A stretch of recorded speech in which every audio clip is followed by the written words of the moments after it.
నమస్తే అండి. నేను ఇంట్లో ఈరోజు పిల్లలకు ఇష్టమని నేను మురుకులు చేశాను. ఈ మురుకులు చాలా ఇష్టపడతారు పిల్లలు.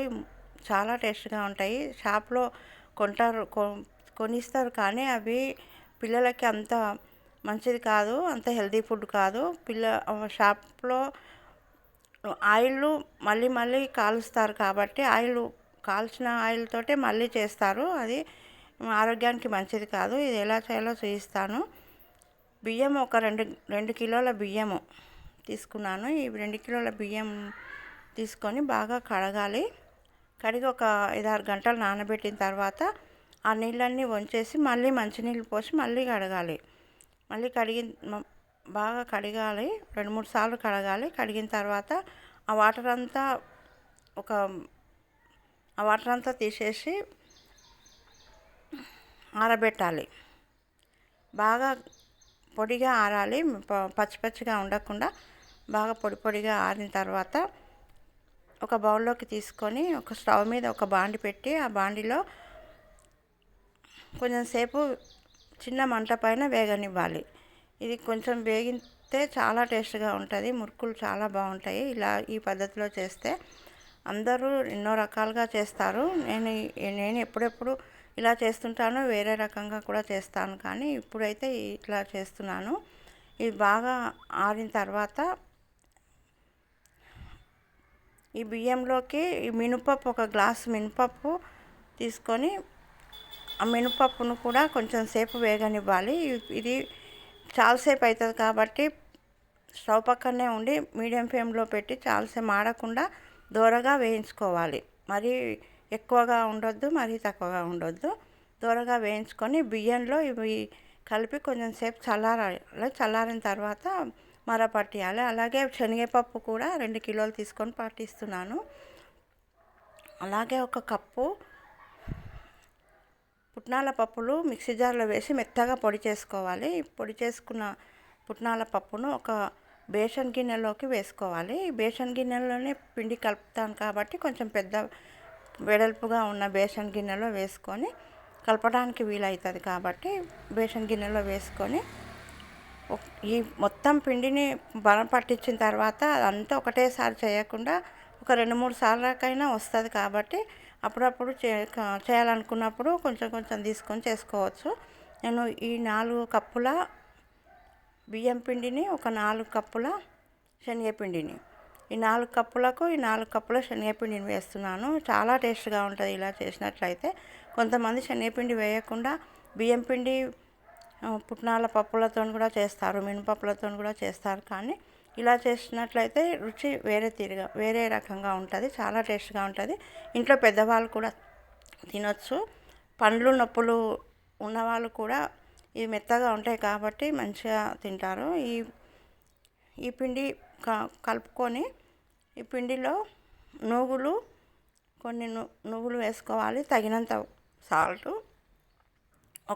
తగినంత కారం ఎక్కువ తినే వాళ్ళైతే ఎక్కువ వేసుకోవాలి, తక్కువ తినే వాళ్ళైతే తక్కువ వేసుకోవాలి.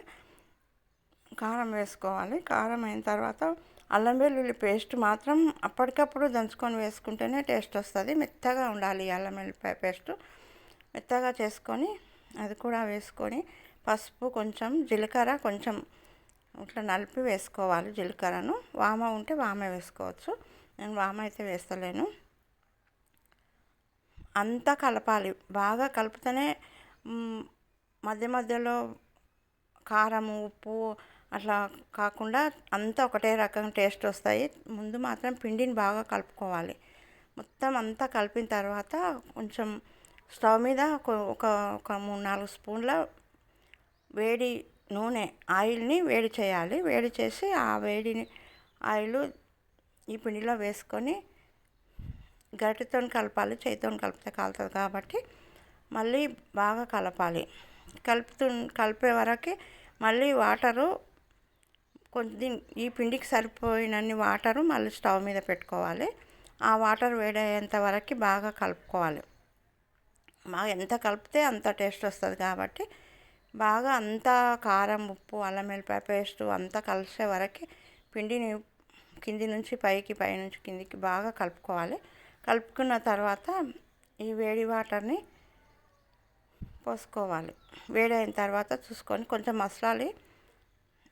వేడి వాటర్ పోస్తే చాలా టేస్ట్గా ఉంటాయి. ఇవి మురుకులు కరకర అంటాయి, గట్టిగా ఉండకుండా కరకర అంటాయి. వేడి వాటరు వేడి ఆయిల్ పోసినట్లయితే చాలా టేస్ట్గా ఉంటాయి మురుకులు. ఈ వేడి వాటరు వేసుకోవాలి.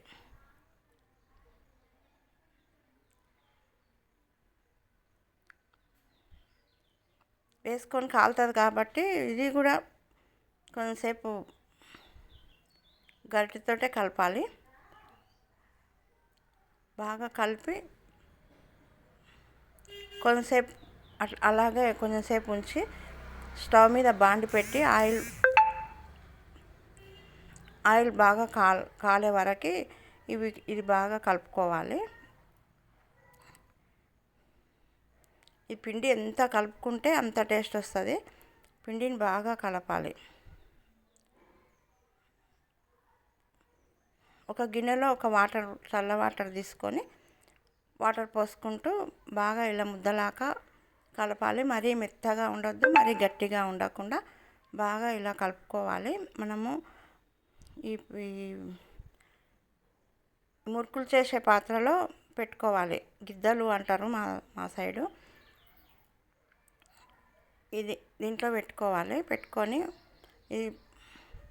ఇది ఈజీగా ఉంటుంది. ఇది పైన తిప్పేది ఇది చాలా ఈజీ. ఒత్తేవి కూడా ఉంటాయి కానీ ఇది చాలా ఈజీ.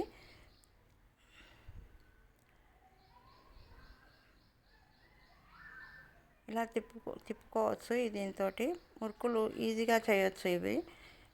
దీంతో అయితే ఇది ఒక్కసారి తీసుకున్నారంటే ఎన్ని రోజులైనా ఉంటుంది ఇంట్లో, ఎప్పుడెప్పుడు చేసుకోవచ్చు.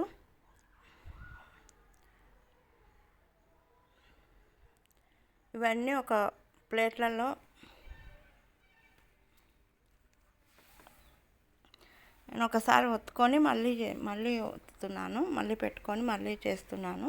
ఇవన్నీ ఇట్లా ప్లేట్లలో ఒత్తుకోవాలి. మొత్తం ఇలా ప్లేట్లలో ఒత్తుకొని స్టవ్ మీద బాండి పెట్టి బాండి ఆయిల్ కాగిందా లేదా చూసుకొని బాగా కాలిన తర్వాత కొంచెం పిండి వేసి బాగా కాలిందా లేదా చూసుకున్న తర్వాత బాగా కాలిన తర్వాతనే వేయాలి. కాలకుంటే అన్నీ మంచిగా రావు మురుకులు. బాగా ఆయిల్ మాత్రం బాగా కాగిన తర్వాత ఒక్కొక్కటి ప్లేట్ తోటి ఒక్కొక్కటి వేసుకోవాలి. ఒక నాలుగు పడతాయి ఈ బాండిలో. నాలుగు వేసుకున్న వెంబడే కలపకుండా కొంచెం సేపు ఉడకనివ్వాలి. కొంచెం సేపు అయిన తర్వాత కలపాలి. అప్పుడే వేసుకున్న వెంబడే కలిపితే విరిగిపోతాయి మురుకులు. ఇలా పిల్లలకి ఇలా ఒక్కొక్కటి అట్లా ఇచ్చినట్లయితేనే ఇష్టంగా తింటారు పిల్లలు. విరిగిపోయినవి అయితే ఇష్టపడరు. అందుకు ఇలా కాగిన తర్వాత అటు ఇటు తిప్పుకోవాలి. ఈ బాండి పెద్దగా ఉంటే వెడల్పుగా ఉంటే ఈ మురుకులు చాలా మంచిగా వస్తాయి. చిన్న బాండిలో అయితే రెండు వేసుకోవాలి. పెద్ద బాండిలో అయితే ఇట్లా వేసుకోవచ్చు. ఇలా బాగా కాగిన తర్వాత ఒక జల్లి గిన్నెలో తీసుకోవాలి. ఆయిల్ అంతా కిందికి పోతుంది కాబట్టి జల్లి గిన్నెలో తీసుకోవాలి. అలాగే మళ్ళీ ఇలానే అన్నీ చేసుకొని మళ్ళీ అన్నీ కాల్చుకోవాలి. అన్నీ ఇలానే ఒక్కొక్కటి వేసుకుంటూ కాల్చుకోవాలి. చాలా ఈజీ ఇలా చేయడం వల్ల. కొంతమంది చేత్తోని వేస్తారు, కొంతమంది జల్లి గంటలో వేస్తారు. కానీ ఇలా ముందే చేసి పెట్టుకొని ముందే ఆ పాత్రతోటి ఒత్తి పెట్టుకొని మొత్తం అన్నీ చేసి పెట్టుకొని ఇలా కాల్చుకున్నట్లయితే కొన్ని ఒక 4 కాల్చుకున్న తర్వాత మళ్ళీ ఆ గిద్దలో మళ్ళీ పిండి పెట్టి మళ్ళీ వేసుకోవాలి. అలా వేసుకున్నట్లయితే అన్నీ ఒక 2 మనుషులు ఉండాలి, లేకపోతే ఒక్కరితోటైనా చేయొచ్చు. ఇది చేసుకొని పెట్టుకొని కాల్చుకొని మళ్ళీ కాలుతుంటే ఆ పిండి కలిపి పెట్టుకోవచ్చు.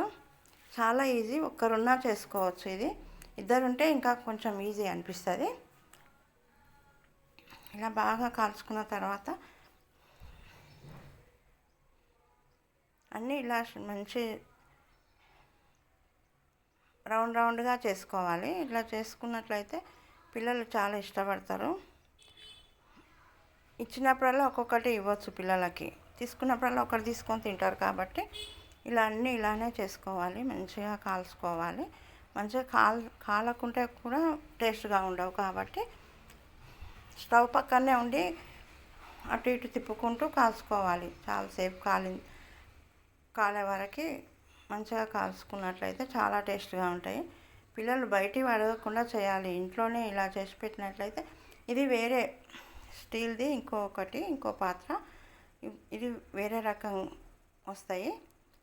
ఈ పాత్ర కూడా చాలా ఈజీగా చేసుకోవచ్చు. దీంట్లో పిండి పెట్టి ఇలా ప్రెస్ చేసేది ఇది చాలా ఎప్పుడో తీసుకున్నా కూడా ఇవి చాలా రోజుల వరకు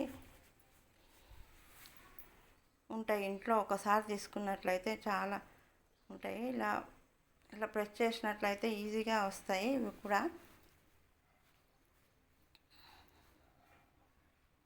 ఇది వేరే రకంగా, అన్నీ ఒకటే రకం కాకుండా ఇలా చేసుకున్నట్లయితే పిల్లలకు చాలా ఇష్టపడతారు. ఈ రకం కూడా చాలా ఇష్టపడతారు.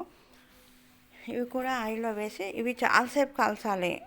లేకపోతే లోపల పచ్చి పచ్చిగా ఉంటాయి కాబట్టి కొంచెంసేపు బాగా కాలవాలి.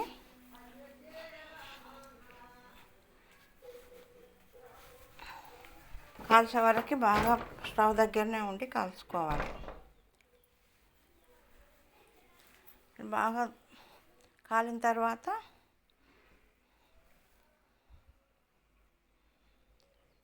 తర్వాత తీయాలి. అటు ఇటు తిప్పుకుంటూ బాగా కాల్చుకోవాలి. ఇది కాలితేనే లోపల అంతా బాగుంటాయి, టేస్ట్ బాగుంటాయి. కాలకపోతే మాత్రం పచ్చి పచ్చిగా ఉండి పిండి పిండిగా ఉంటాయి.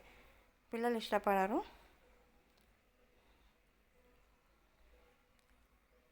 ఇలా అన్నీ ఇలానే చేసుకోవాలి. 2-3 రకాలు చేసినట్లయితే పిల్లలు ఇష్టపడతారు కాబట్టి ఇలా బయటివి అడగకుండా చేయాలంటే వారానికి ఒక్కసారైనా ఇలా వెరైటీగా చేసి పిల్లలకు పెట్టినట్లయితే పిల్లలు బయటివి తినరు. ఇంట్లో చేసినవే అలవాటు చేయాలి పిల్లలకి. ఆరోగ్యానికి కూడా చాలా మంచిది కాబట్టి ఇలా అన్నీ ఇలా చేసుకొని పిల్లలకి ఒక డబ్బాలో చల్లారిన తర్వాత ఒక స్టీల్ డబ్బాలో పెట్టుకోవాలి. పెట్టుకొని మూత పెట్టుకున్నట్లయితే అడిగినప్పుడల్లా ఒకటి ఇవ్వచ్చు.